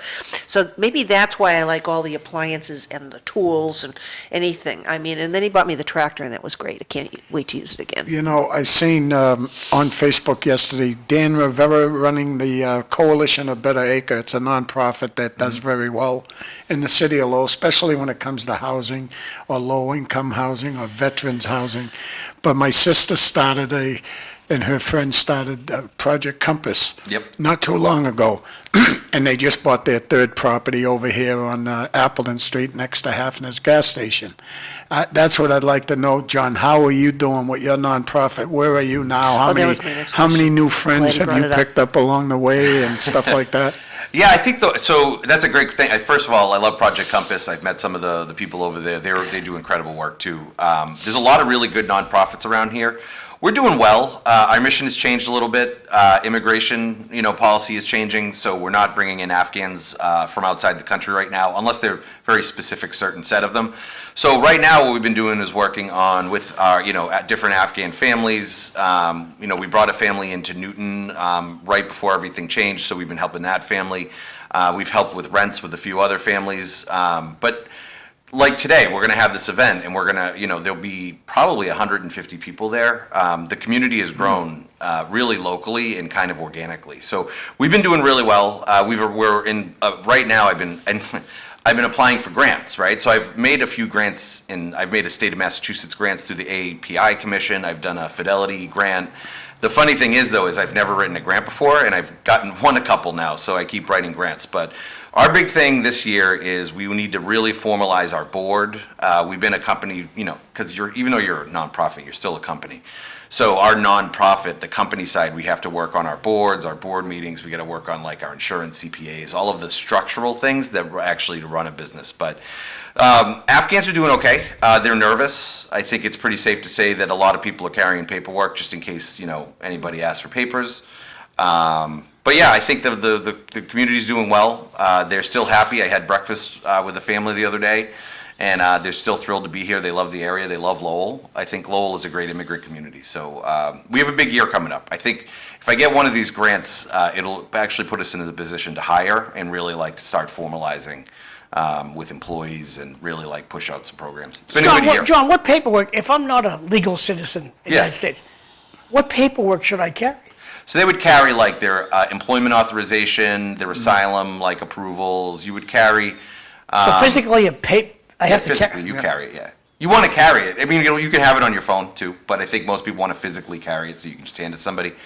But that's what you carry. If the cop takes it and blows away, you don't have it no more. Well, they have digital. That's why I would. But you also should carry copies. Well, the originals should be You don't carry stapled. the originals. You carry copies. Yeah. You have digital. And we teach Afghans. If ICE talks to you, these are what this is what they're allowed to ask you. We have a considerable amount of people who are not citizens who watch this program. Yeah. Not necessarily from Afghan. They could be from India. They can be from anywhere. I've worked with Venezuelans. I've worked with people from Africa, just here and there, helping people out. So John makes a good point. Don't carry original papers, but you have your digital papers, but make sure you have all of your approvals, your EAD, everything that the government's given you, a copy on you. And in that way, if somebody does detain you or ask you a question, you have your stuff with you. To your knowledge, has ICE put out anything, what they expect you to carry if you're not a citizen? No, they don't really put out a lot. It's really, and for me, I'm on a school committee, so I think what we do is I use a lot of that knowledge because we have the lawyer do the lawyer things, right? Because we're not.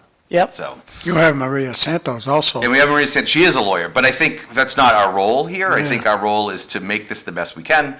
But I forget your question, John. I apologize. I lost the train of thought. The government is not a good communicator of what they expect people to carry. Yes. Well, one of the things I don't think ICE needs to tell you what to carry, it would be nice if they did, but your immigration departments should be telling everybody, and it should be public knowledge, and it should be out there often, so that those individuals that are here legally are not concerned. They're concerned.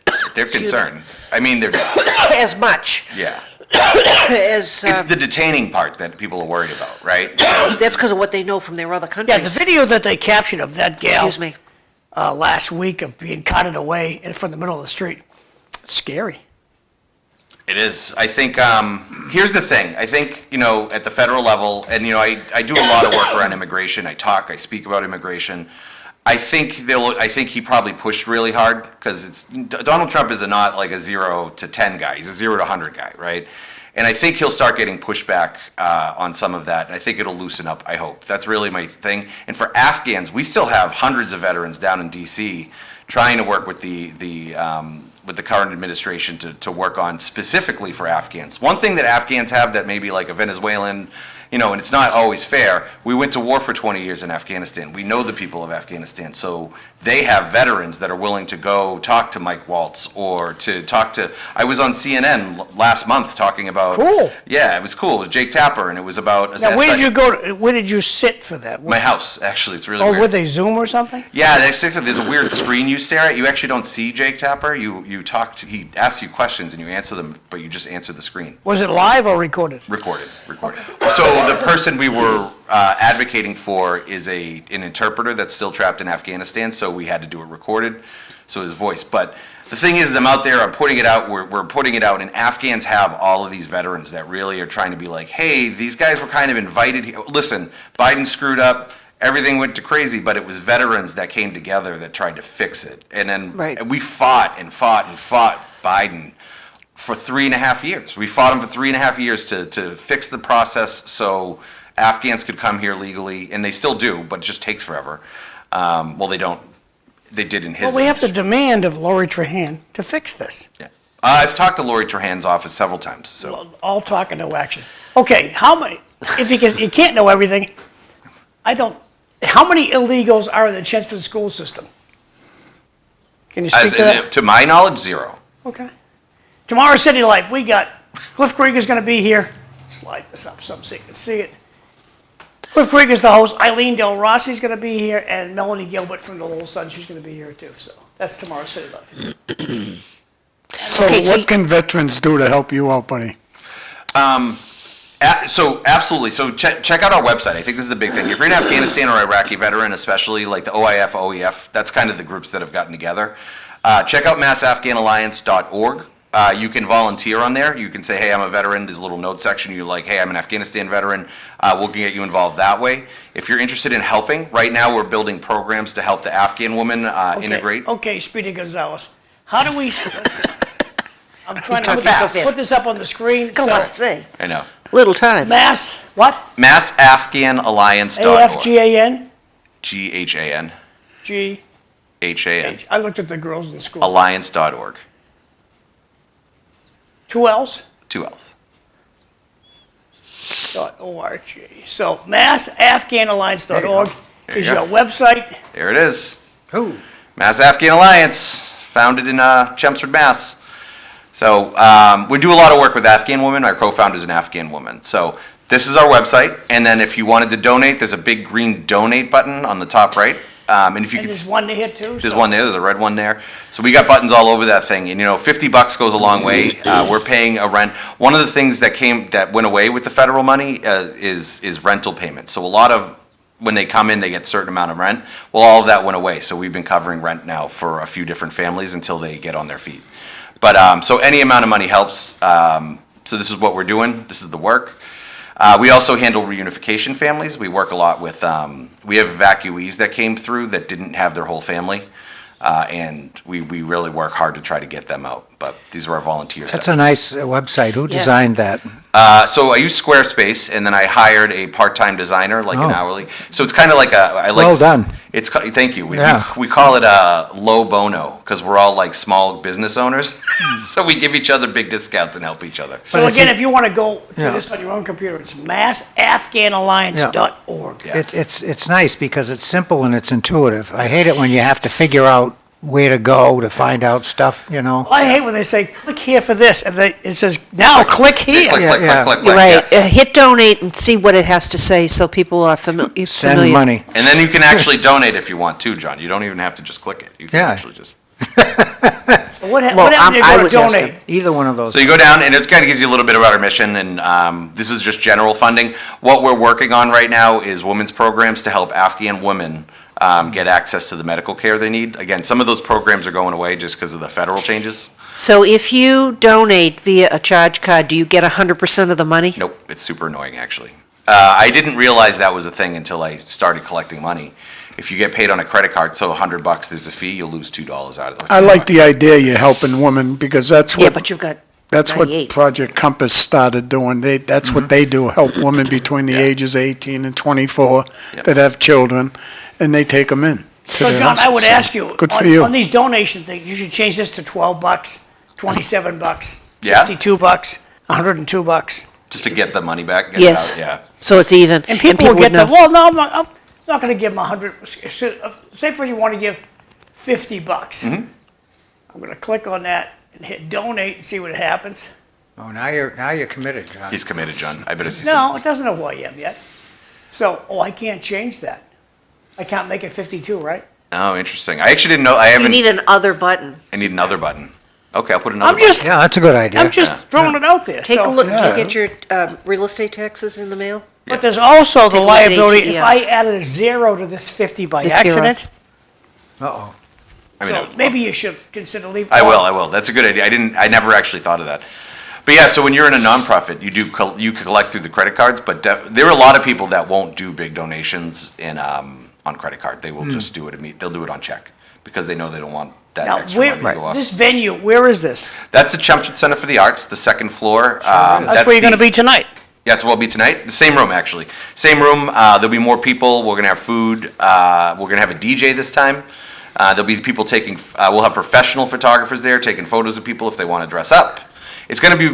It's gonna be a good night. It's gonna be really fun. So you want to make sure that you've kept a portfolio of pictures. Oh, I do. Yeah. And then on your website, if you have these events, Yep. I know that you're using some for background, but if people wanted, if there's certain things you want to highlight, you'll be able to have like a gallery Yeah. So, if people want to see things. John, if you go back one and then go to the last of the event before this one, so this was the Spotlight on Woman. If you go down a little bit and click the review recap. So this will kind of show what happened, and there's like all the photos. Good, okay. So there's Simon Cataldo, our state rep. That woman on the right is Beheshta. She is a wonderful artist that came out of Afghanistan through the Biden airport, and she's built a whole life for herself down in Harvard, Mass. Where's the Biden airport? It's in Afghanistan. It's the one that all the Afghans got stuck in. And that's what they call it, Biden airport? I just called it that. Oh, Lord. Look, man, I'm a Democrat, and I'm also a war veteran, and when my war ended, I know it all wasn't President Biden's fault. I do know that, because it was a lot. There was a lot of things that happened, but it doesn't mean I don't necessarily forgive him to his response for it, taking credit for all of it. But, yeah, these all events were at the CCA. So, as you can see, we have artists come in, we have books, people just smile. That's Gail from Lowell. I love Gail from Lowell. She lives in Centerville. She goes to St. Michael's Church. She adopted, essentially, 2 adult Afghan men. Is this Gail from Lowell? Yeah, Gail from Lowell. Okay, I didn't know who Gail was. There's 3 women here, so Yeah. that's Gail from, okay, good. Yeah, Gail lives on the top of Christian Hill. She's wonderful. Beacon Street, probably. 2 Afghan men needed a place to live, and she housed them for years. She's a wonderful Wow. person. Yeah, Very super generous, Catholic too. Gail. Finger guns. That's me doing finger guns. If anybody needs. But they're good events. They get to speak. They get to publicly speak. It was good. Nice pictures. Thank you. Thank you.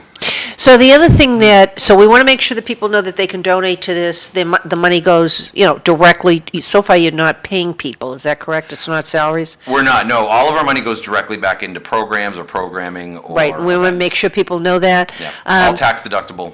All tax deductible. So the other thing that you also seem to have gotten yourself more involved with is the Democratic Town Committee. Yeah. So Absolutely. that you put stuff out on Facebook, so maybe we have a few minutes left. How's You can that see going? we have a few minutes left, like 4 minutes. I'll give you the roundup. So again, I mentioned earlier that even if you're a Republican, you live in a Democratic town, it's good to have a Democratic town committee that's busy because they have access, right? So no, the last meeting, 2 meetings ago, we put out a call. We had over 50 members show up for that meeting. We have now working groups that we're working through several different things.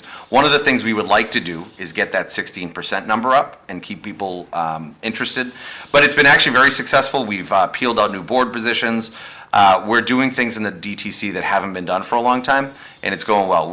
There's always some internal pushback, and you're going to fight with people that have been there a long time. But all in all, that whole group has been really together, and we've been taking parts. Sam Polton's been in charge for a long time, and he's slowly giving away pieces of his leadership so we can take over when he's ready to step down. But DTC is going great. A lot of people in the town are very interested right now.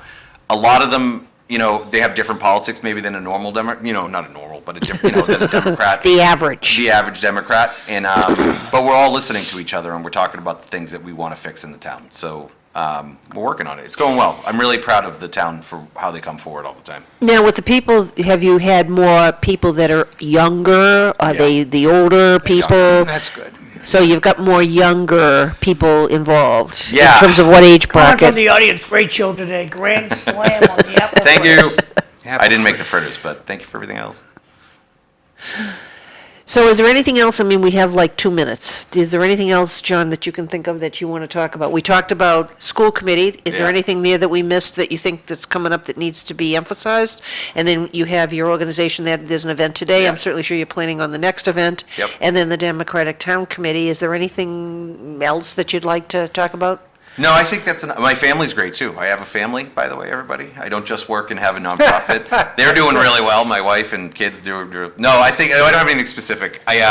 Life's crazy. It's busy. I didn't expect my life to be this busy at this time in my life, but I'm really enjoying it, and I like coming on the show with you guys. So It beats the alternative. it does. I don't want to be just sitting around. Right, but you're sitting here. I know that when you first got involved in school committee stuff, and I asked you different questions when you were there, when you were in active service. You gave me a, for instance, about how something, you exploded over you in a Yeah. room. Oh, yeah. I remember that. Yes. So do you have a minute that you can briefly tell people your experience? Yeah, I was in an office building. One of the things, like, people get blown up at weird places. But so I was in an office. So I was working in my office with my interpreters. We were about to go out on a mission, and all of a sudden we started hearing these like boo, boo, boo, and I was like, that sounded like incoming. And then it's really funny how fast it happens, because I was like, that sounds like incoming, and then a rocket hit my wall. 1 floor above me, and it knocked all the ceiling tiles down. And then that was the point where I was like, I think we should get under the desk. So we got under the desk. But you could have been in a very different location. Could have been. Right. You always could be. You could have been on the second floor. Could have been on the Yeah. second floor. And I tell the story about how my father, it was in Guadalcanal, and the night they said, okay, Schaefer, you don't have to go to the front lines to deliver stuff. And the guy that they put in his place never came back. So you were destined, for that instance, maybe there were other ones, to better things. Yeah. And even if it's only to have your family, that's important. Yeah. Real quick, just a yes or no, does Cindy still do photography? Yes. Okay, so his wife is a photographer, so you can always contact him if you need a photographer for something. Anyway, thank you very much for being here for today. having me. We hope everybody stays safe, and has snowed up north, so if you're going anywhere, make sure you watch the weather. Have a great day, everybody. Thank you. See you tomorrow. Thanks for Bye. watching.